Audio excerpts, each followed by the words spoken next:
Meus queridos irmãos, a paz do Senhor Jesus. Geralmente hoje não é o dia que eu estou aqui com vocês, mas a professora Vânia teve alguma ocupação especial neste dia e assim que entre nós nos acertamos que eu pudesse estar trazendo essa meditação para você e ela me deu o texto bíblico de Salmo capítulo 107, a partir do versículo 31, e quando eu li este texto, eu falei, que texto fácil, que texto abençoado. Quando eu comecei a ler, eu falei, texto de glorificação ao Senhor, texto de bênção de Deus para a nossa vida, é aquele tipo de texto que a gente gosta de ler, mas depois que eu fui caminhando um pouco e o negócio foi meio para a esquerda, para a direita, eu falei, meu Deus, o que é isso? Pareceu mais complicado do que eu imaginava. No entanto, a palavra de Deus é para a nossa meditação. Nós temos que aprender a meditar nela, a nos alegrar, a entender, a permitir Deus falar conosco. Talvez nem sempre a gente tenha a melhor compreensão de um texto. No entanto, Deus reconhece, aprecia e eu tenho certeza que abençoa aqueles que olham para a sua palavra, querendo dela aprender para a sua vida. Porque esta palavra não é outra coisa a não ser a palavra de Deus. E muitas vezes, eu até como professor de escola dominical, gostaria que tivesse mais tópicos, assim, não é? Ensinando as coisas como são. Mas Deus quis fazer assim, através de histórias, através de salmos, através de colocações que algumas vezes não são tão diretas e outras são extremamente diretas para nós. Assim que, graças a Deus, porque você e eu nos acercamos mais uma vez da palavra de Deus para nos alimentar dela, daquilo que Deus nos deu. E é por isso que neste devocional, especialmente, nós não sugerimos nada da nossa parte, nem daquilo que vem ao nosso coração, mas fielmente estamos seguindo cada versículo, cada capítulo da Bíblia Sagrada. Nas terças e quintas estamos nos Salmos e, portanto, já quero te convidar, se você tiver a sua Bíblia aí com você, e se não tomar atenção na leitura de Salmo capítulo 107, versículo 31, em diante até o fim deste Salmo. O texto diz o seguinte: louvem ao Senhor pela sua bondade e pelas suas maravilhas para com os filhos dos homens. Exaltem-no na congregação do povo e glorifiquem-no na assembleia dos anciãos. Ele converte rios em deserto e nascentes em terra sedenta, a terra frutífera em terreno salgado, pela maldade dos que habitam nela. Converte o deserto em lagos e a terra seca em nascentes, e faz habitar ali os famintos, que edificam cidade para sua residência, e semeiam campos e plantam vinhas e produzem fruto abundante. E ele os abençoa de modo que se multiplicam muito e o seu gado não diminui. Mas outra vez decrescem e são abatidos pela opressão, aflição e tristeza. Derrama o desprezo sobre os príncipes e os faz andar desgarrados pelo deserto, onde não há caminho. Mas ele levanta da opressão necessitado para um alto retiro e multiplica as famílias como rebanhos. Os últimos 2 versículos diz o texto: os retos veem isso e se alegram, mas todos os iníquos fecham a boca. Quem é sábio observe estas coisas e considere atentamente as benignidades do Senhor. Amém. Aí está o texto. E o que me chocou, irmãos, foi, com o perdão da palavra, o ping-pong da realidade aqui de Deus. O texto começou louvando ao Senhor pela sua bondade, a sua benignidade, a sua bondade, ou seja, exaltando que Deus é um Deus bom para com os homens. A colocação deste texto aqui não está direta à nação de Israel como povo de Deus, nem a um povo vindouro futuro, que seria a igreja, para os abençoar, ainda que este texto é escrito por judeus e o apreço, ou a pessoa que está meditando nisso, ela vê com certeza mais a atuação de Deus em relação à sua nação, ao povo de Deus, é o que está ao seu derredor. No entanto, também pode contemplar que este Deus abençoa, que este Deus trata com os homens de maneira geral.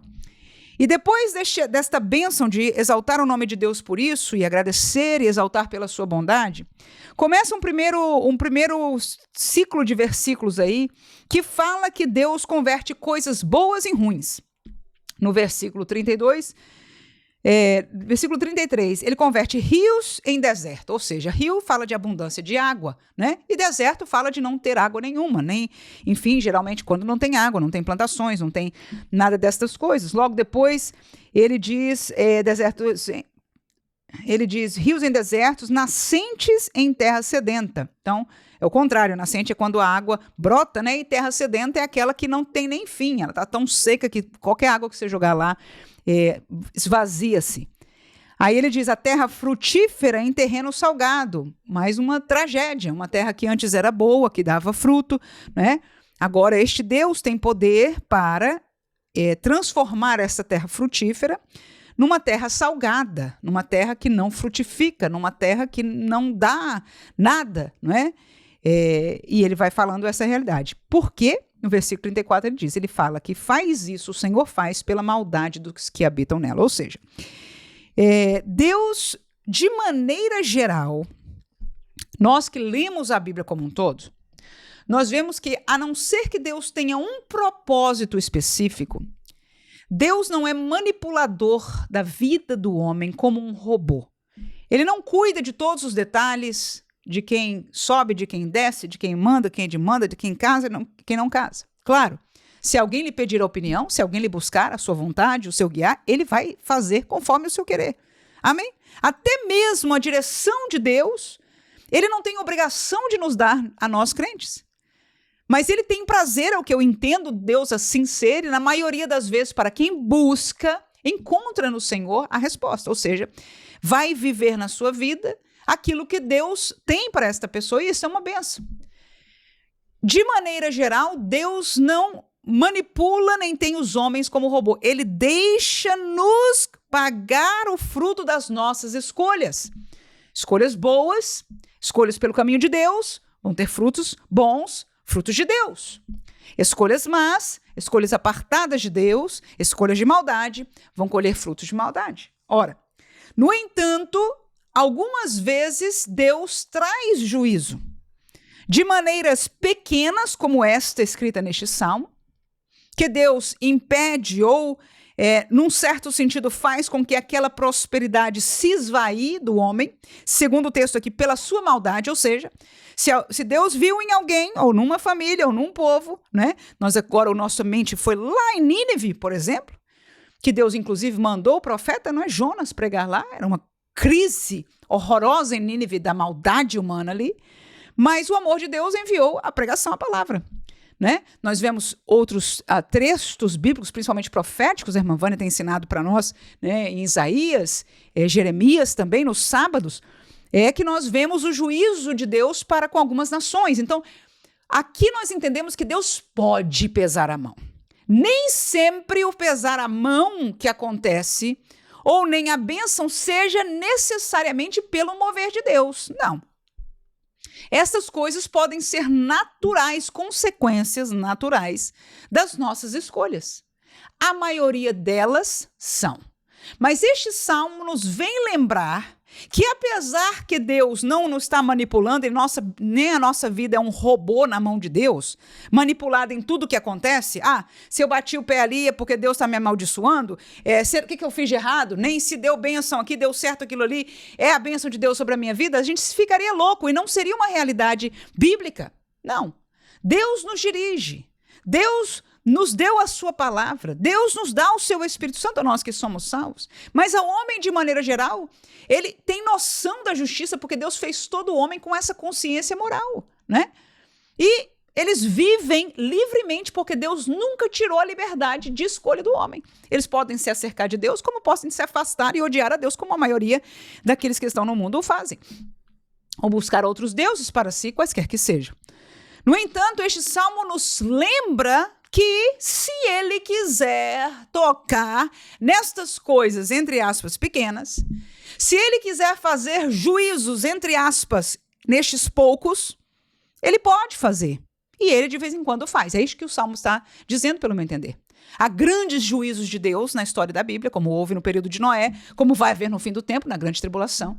Estes são juízos especiais, com propósitos e anúncio marcado desde séculos atrás, que Deus permitiu acontecer, tem um propósito para acontecer e nos revelou pela palavra de Deus. Amém? No entanto, aqui nós estamos falando da vida diária de pessoas que simplesmente escolheram o caminho de maldade, e a Bíblia Sagrada diz, depois de exaltar pelo que ele é, a sua bondade, ele diz, olha, este Deus tem poder de converter rios em desertos. Né? E claro, Deus não manipula. Isso aqui é uma expressão, e eu digo que é uma expressão por quê? Porque Deus não está todo dia aí mudando realidades de rios, literalmente, em desertos. Os lugares desérticos permanecem desérticos, onde há rios, com exceção de secas, que ele vai e volta, né? Enfim, não é geral isso aí, mas ele tem poder e às vezes ele faz com um propósito, até mesmo sendo para trabalhar, mostrar a sua mão pesada em função de pessoas, de cidades, como foi o caso de Nínive, de países, não é, que estejam com as suas costas para o Senhor e obrando muita maldade. Agora, depois deste mal aqui, que fala que Deus faz essas coisas, aí ele diz o contrário no 36. Aliás, a partir do versículo 35, ele diz, converte agora o deserto em lagos. Está falando do mesmo Deus. Deus converte o deserto em lagos. Pronto. Deserto é sem nada. Lagos já tem água, né? A terra seca em nascentes. Pronto. Ele pega uma terra que estava seca e faz brotar dali nascentes. Volto a dizer, não é normal pensar nisso com respeito a uma geografia humana natural, mas comprovando que pega algo que está mal, que está seco, que está, entre aspas, maldito, e faz voltar vida, né, nele. Então nós vemos aí Deus atuando o contrário. Aí ele diz, nestas terras abençoadas agora ele faz habitar os famintos, que edificam ali, nestas terras agora abençoadas por Deus, cidades para sua residência. Semeiam nos campos, plantam vinhas, que produzem fruto abundante. Então, ou seja, Deus permite que os famintos, algumas pessoas necessitadas, alguém que esteja buscando alimento, e eu posso imaginar, por ser uma linguagem parcialmente figurada, buscando em Deus alimento, da parte de Deus, buscando a Deus, tendo sede e fome de Deus, mas pode ser também natural aqui, esta realidade. E Deus diz aqui, diz a palavra, que ele semeia os campos, produzem nele e ele os abençoa, de modo que multiplicam muito, o seu gado não diminui. Ou seja, há momentos que a bênção do homem não é só natural do seu trabalho. Precisamos atentar para isso. Nem sempre. Volto a dizer, de maneira geral, pelo que nós entendemos da Bíblia, nós como seres humanos em geral, sem fazer diferença entre o crente ou não, ele nos deixa viver do fruto das nossas escolhas. Amém? Ora, já disse, escolhas más para o mal, bem para bem, em qualquer área, inclusive em áreas da nossa natureza humana, como o que comemos, como o que fazemos com o nosso corpo e coisas desse tipo. No entanto, aqui fica claro para nós que Deus, se quiser abençoar, ele abençoa. Sejam famintos, humanamente falando, socialmente, ou famintos, como disse o Sermão do Monte, Jesus mesmo, aqueles que são famintos da justiça de Deus, né? Famintos da graça de Deus, do conhecimento de Deus. Então, Deus permite esta bênção ser da parte dele, e você vê e está tudo bem, e prospera e fica seguro, e mesmo que venha uma praga, os gados dele não diminuem, ou seja, a bênção do Senhor estar disposta ali por um propósito de Deus. Volto a dizer, não é sempre, mas quando Deus quer fazer, ele faz. Isso é muito importante para nós entendermos. Há um movimento hoje que demanda de Deus as coisas. Há um movimento hoje que parece que a força motriz das pessoas falando é como se Deus tivesse posto em nós uma divindade e nós podemos falar e aquilo acontece. Não, o controle está na mão de Deus e, de maneira geral, biblicamente falando, ele nos deixa pagar a realidade das nossas escolhas, mas Deus, se quiser intervir para bem ou para mal, ele o faz. Agora, o texto foi para baixo, ou seja, coisa ruim acontecendo, do bom para o ruim. Depois foi para cima, de coisa ruim para boa. Aí no versículo 39, gira de novo o contrário. Mas outra vez, ou seja, esses que foram abençoados, que estavam famintos, que agora estão prosperados, diz o versículo 39, mas outra vez decrescem e são abatidos pela opressão, aflição e tristeza. Derrama o desprezo sobre os príncipes e os faz andar desgarrados pelo deserto onde não há caminho. Mais uma vez para baixo. Ou seja, Deus parece que permitiu, parece pelo caminhar dos salmos, é o grupo humano que por alguma razão Deus faz isso. Por causa da opressão, da aflição e da tristeza, ele faz outra vez decrescer, não é? decrescer, abater essas pessoas, faz andar essas pessoas no deserto sem encontrar saída, né? Então, por atuar, o interessante aqui é que apesar da gente dizer não parece ter lógica, mas Deus mostra ali que a sua atuação, neste caso proposital, tem a razão da maldade humana. Da maldade humana. De coisas que são contrárias à justiça divina. E aí no versículo 41 ele bota para cima de novo. Ele diz, mas ele, Deus, né, levanta da opressão necessidade. Ou seja, aquele que está com uma necessidade. Aquele que foi o opróbrio para alguém, que foi desprezado. Volto a dizer, esta é uma necessidade que pode ser real no sentido humano. Alguém que Deus vê, você sabe que Deus humanamente cuida, principalmente a viúva e o órfão, é algo que a gente vê toda a Bíblia, né? Deus tem os seus olhos sobre eles, o cuidado de Deus. Mas ele olha para o necessitado também, né? Então, nós vemos aqui, mas pode também, pela maneira do texto estar colocado, ser algo aplicado para aqueles que se mostram necessitados de Deus, né? Alguém carente, alguém que se aproxima de Deus.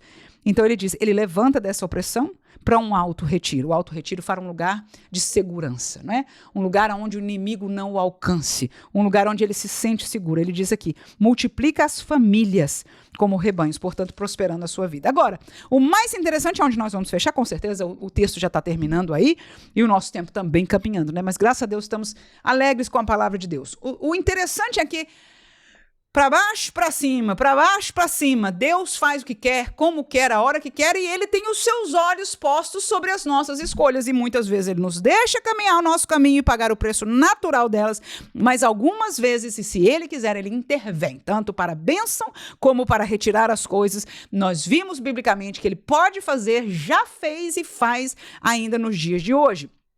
Agora, o versículo 42 é onde está a aplicação para mim e para você.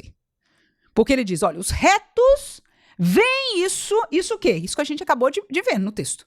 E se alegram.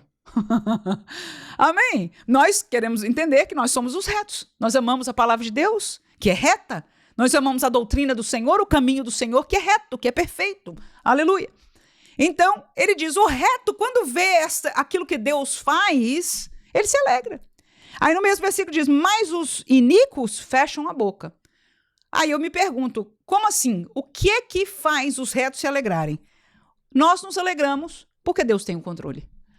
Ao dar a glória a Deus, o poder a Deus, a decisão a Deus, os retos em Deus se alegram. Alguns dos nossos evangelhos novos que estão aqui ficariam loucos, porque eles querem falar e tudo aconteceu. O problema é que não é nós falando, não é de declaração humana, nem de nenhuma boca humana demandando ou dizendo à doença, ou ao inferno, ou ao bem, ou ao dinheiro, ou não adianta dizer nada. Porque nós não temos poder em nós. Somos humanos, dependemos de Deus. Mesmo que usem o nome de Jesus. Nós temos que pedir ao Senhor, nós temos que clamar ao Senhor, nós temos que crer no Senhor.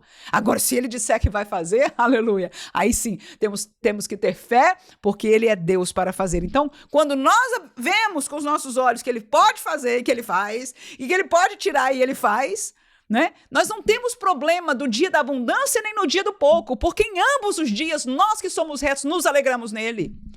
Porque com pouco eles nos sustêm, aleluia. E no muito nós nos alegramos e temos até para compartilhar. Então os retos, ao verem o poder e a ação de Deus, mesmo para tirar, porque o que eu digo, hoje só se alegram no ter, se tirar é maldito e etc. Não, em tudo nós nos alegramos. Mas os ímpios, quando vê, como é o que eu disse, muitos hoje até denominados cristãos, mas não estão agindo como os cristãos. Não estão entendendo que Deus é quem tem controle. Então eles fecham a boca. Vão falar o quê? Vão dar a Deus glória? Vão dar a Deus alguma coisa? Não, eles querem continuar manipulando as coisas como quem tem controle de algo sobre ela. E no versículo 43, diz, quem é sábio? Queremos nós ser sábios.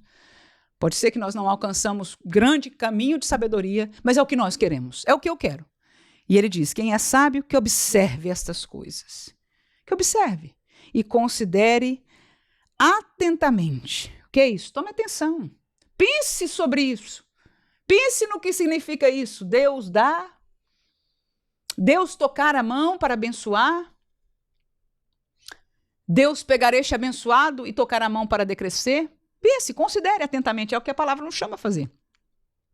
Mas ele termina dizendo, atente para a benignidade do Senhor. Aleluia. E é por isso que nós nos alegramos. Porque, como eu disse, nós que vivemos com Deus, até quando Deus nos castiga ou nos tira, nem sempre é castigo de Deus, volto a dizer. Mas quando ele faz, porque ele tem poder para fazer, e às vezes faz. Nós nos alegramos. Por quê? Porque estamos baixo a mão de Deus. Com Davi aconteceu. Até teve um momento da vida dele que Deus pôs na mesa, diz, Davi, tu fizeste feio, meu amigo. E agora eu te dou aí, o que você quer receber? Que aconteça isso com você, que aconteça isso com você, ou aconteça isso com você. E Davi diz, caia eu na mão de Deus e não na mão dos homens. Por quê? Porque ele conhecia o seu Deus. Mesmo como um pai punindo ao filho, ele sabia que as misericórdias do Senhor são a causa dele não ser consumido. Que a bondade e as benignidades do Senhor são grandes, aleluia. E é nesta bondade, é nesta benignidade que nós nos alegramos e hoje tomamos atenção para glorificar ao Deus que nós servimos. Amém.